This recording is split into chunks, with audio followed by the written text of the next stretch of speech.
जय श्री कृष्णा। आज मंगलवार के दिन आइए सुनते हैं हनुमान जी और मंगल देव की यह कथा। कुंडलपुर नामक एक नगर था।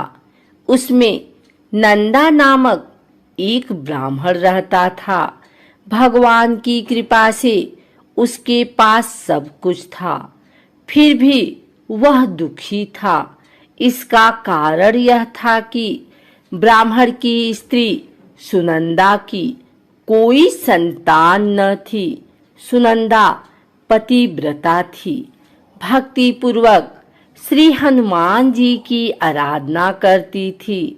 मंगलवार के दिन व्रत करके अंत में भोजन बनाकर हनुमान जी का भोग लगाने के बाद स्वयं भोजन करती थी। एक बार मंगलवार के दिन ब्राह्मणी गृह कार्य की अधिकता के कारण हनुमान जी को भोग न लगा सकी, तो इस पर उसे बहुत दुख हुआ।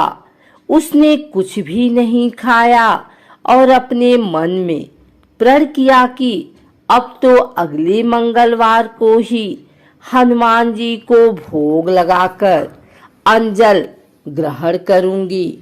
ब्राह्मणी सुनंदा प्रतिदिन भोजन बनाती, श्रद्धा पूर्वक पति को खिलाती, परंतु स्वयं भोजन नहीं करती और मन ही मन श्री हनुमान जी की आराधना करती थी। इसी प्रकार 6 दिन गुजर गए और ब्राह्मणी सुनंदा अपने निश्चय के अनुसार भूखी प्यासी निराहार रही। अगले मंगलवार को ब्राह्मणी सुनंदा प्रातःकाल ही बेहोश होकर गिर पड़ी। ब्राह्मणी सुनंदा की इस असीम भक्ति के प्रभाव से श्री हनुमान जी बहुत प्रसन्न हुए और प्रकट होकर बोले, सुनंदा, मैं तेरी भक्ति से बहुत प्रसन्न हूँ, तू उठ और वर मांग। सुनंदा अपने आराध्य देव श्री हनुमान जी को देखकर आनंद की अधिकता से विह्वल हो श्री हनुमान जी के चरणों में गिरकर बोली, हे प्रभु, मेरी कोई संतान नहीं है, कृपा करके मुझे संतान प्राप्ति का आशीर्वाद दे। आपकी अति कृपा होगी। श्री महावीर जी बोले, तेरी इच्छा पूर्ण होगी। तेरी एक कन्या पैदा होगी, उसके अष्टांग प्रतिदिन सोना दिया करेंगे। इस प्रकार कहकर श्री महावीर जी अंतर ध्यान हो गए। ब्राह्मणी सुनंदा बहुत हर्षित हुई और सभी समाचार अपने पति से कहा।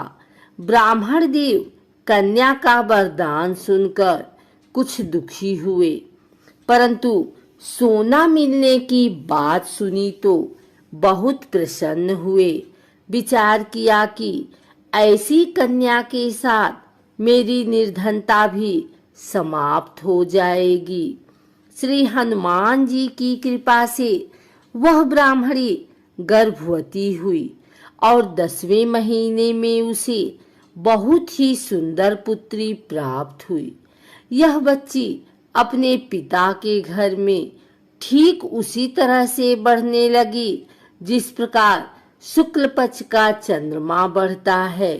10वें दिन ब्राह्मण ने उस बालिका का नामकरण संस्कार कराया। उसके कुल पुरोहित ने उस बालिका का नाम रत्नावली रखा, क्योंकि यह कन्या सोना प्रदान किया करती थी। इस कन्या ने पूर्व जन्म में बड़े ही विधान से मंगल देव का व्रत किया था। रत्नावली का अष्टांग बहुत सा सोना देता था। उस सोने से नंदा ब्राह्मण बहुत ही धनवान हो गया। अब ब्राह्मणी भी बहुत अभिमान करने लगी। समय बीतता रहा। अब रत्नावली 10 वर्ष की हो चुकी थी। एक दिन जब नंदा ब्राह्मण प्रसन्नचित्त था तब सुनंदा ने अपने पति से कहा, मेरी पुत्री रत्नावली विवाह के योग्य हो गई है, अतः आप कोई सुंदर तथा योग्य वर देखकर इसका विवाह कर दें। यह सुन ब्राह्मण बोला, अभी तो रत्नावली बहुत छोटी है। तब ब्राह्मणी बोली, शास्त्रों की आज्ञा है कि कन्या 8वें वर्ष में गौरी, 9 वर्ष में राहिणी, 10वें वर्ष में कन्या, इसके पश्चात रजस्वला हो जाती है।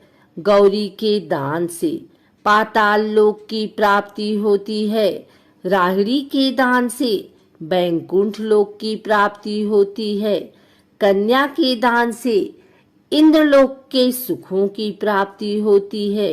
अगर हे पति देव रजस्वला का दान किया जाता है तो घोर नरक की प्राप्ति होती है।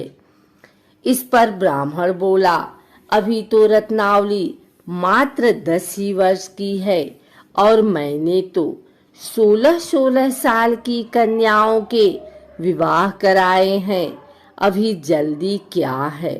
तब ब्राह्मणी सुनंदा बोली, आपको तो लोभ अधिक हो गया लगता है। शास्त्रों में कहा गया है कि माता पिता और बड़ा भाई रजस्वला कन्या को देखते हैं तो वह अवश्य ही नरकगामी होते हैं। तब ब्राह्मण बोला, अच्छी बात है, कल मैं अवश्य ही योग्य वर की तलाश में अपना दूत भेजूंगा। दूसरे दिन ब्राह्मण ने अपने दूत को बुलाया और आज्ञा दी कि जैसी सुंदर मेरी कन्या है वैसा ही सुंदर वर उसके लिए तलाश करो। दूत अपने स्वामी की आज्ञा पाकर निकल पड़ा। पंपई नगर में उसने एक सुंदर लड़के को देखा। यह बालक एक ब्राह्मण परिवार का बहुत गुणवान पुत्र था।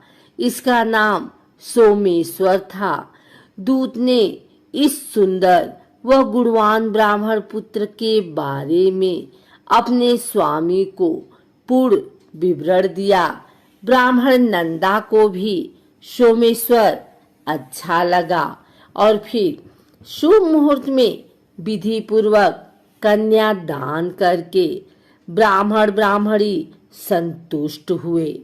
परंतु ब्राह्मण के मन तो लोभ समाया हुआ था। उसने कन्यादान तो कर दिया था पर वह बहुत खिन्न भी था। उसने विचार किया कि रत्नावली तो अब चली जावेगी और मुझे इससे जो सोना मिलता था वह अब नहीं मिलेगा। मेरे पास जो धन था कुछ तो इसके विवाह में खर्च हो गया और जो शेष बचा है वह भी कुछ दिनों पश्चात समाप्त हो जाएगा। मैंने तो इसका विवाह करके बहुत बड़ी भूल कर दी है। अब कोई ऐसा उपाय हो कि रत्नावली मेरे घर में ही बनी रहे, अपनी ससुराल ना जावे। लोभ रूपी राक्षस ब्राह्मण के मस्तिष्क पर छाता जा रहा था।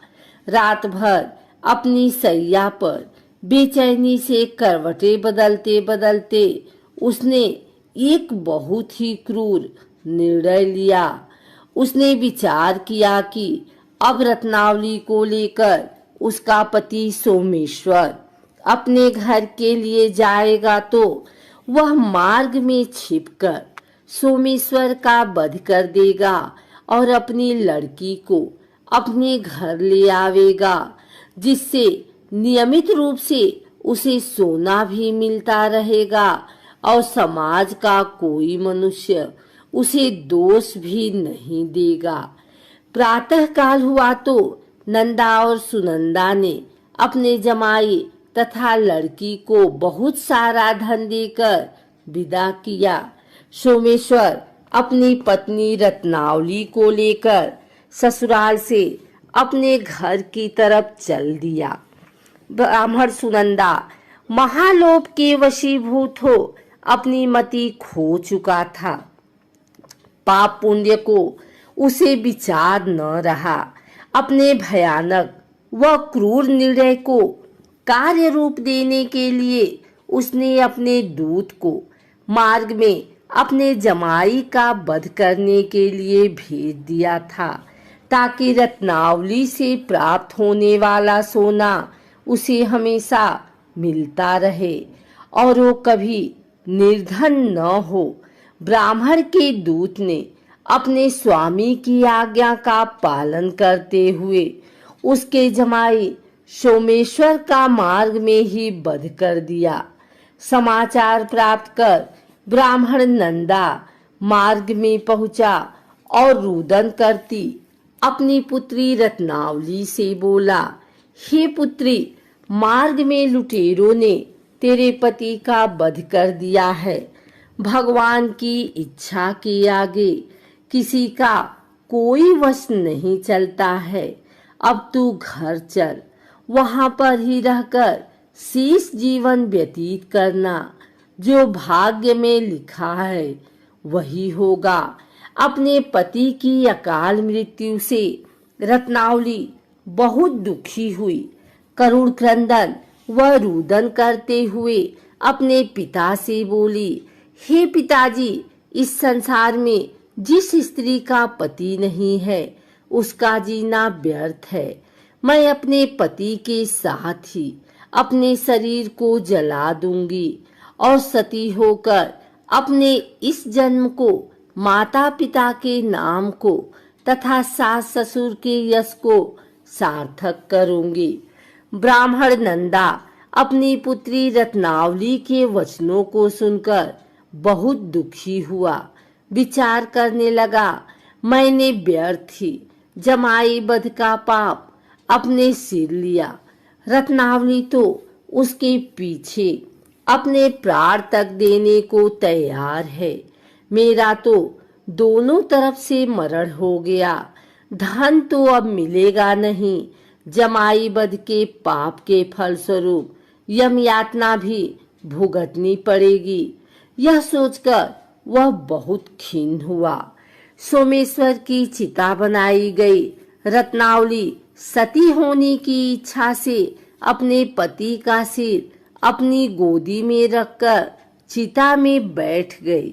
जैसे ही सोमेश्वर की चिता को अग्नि लगाई गई, वैसे ही प्रसन्न हो मंगलदेव वहां प्रकट हुए और बोले, हे रत्नावली, मैं तेरी पति भक्ति से बहुत प्रसन्न हूँ, तू वर मांग। रत्नावली ने अपने पति का जीवन दान मांगा। तब मंगलदेव बोले, रत्नावली, तेरा पति अजर अमर है, यह महाविद्यवान भी होगा और इसके अतिरिक्त तेरी जो इच्छा हो वर मांग। तब रत्नावली बोली, हे ग्रहों के स्वामी, यदि आप मुझ पर प्रसन्न हैं तो मुझे यह वरदान दीजिए कि जो भी मनुष्य मंगलवार के दिन प्रातःकाल लाल पुष्प, लाल चंदन से पूजा करके आपका स्मरण करे, उसको रोग व्याधि न हो, स्वजनों का कभी वियोग न हो, सर्प, अग्नि तथा शत्रुओं का भय न रहे। जो स्त्री मंगलवार का व्रत करे वह कभी विधवा न हो। मंगलदेव तथास्तु कहकर अंतर ध्यान हो गए। सोमेश्वर मंगलदेव की कृपा से जीवित हो उठा। रत्नावली अपने पति को पुनः प्राप्त कर बहुत प्रसन्न हुई और मंगलदेव का व्रत प्रत्येक मंगलवार को करके व्रतराज और मंगलदेव की कृपा से इस लोक में सुख ऐश्वर्य को भोगते हुए अंत में अपने पति के साथ स्वर्ग लोक को चली गई।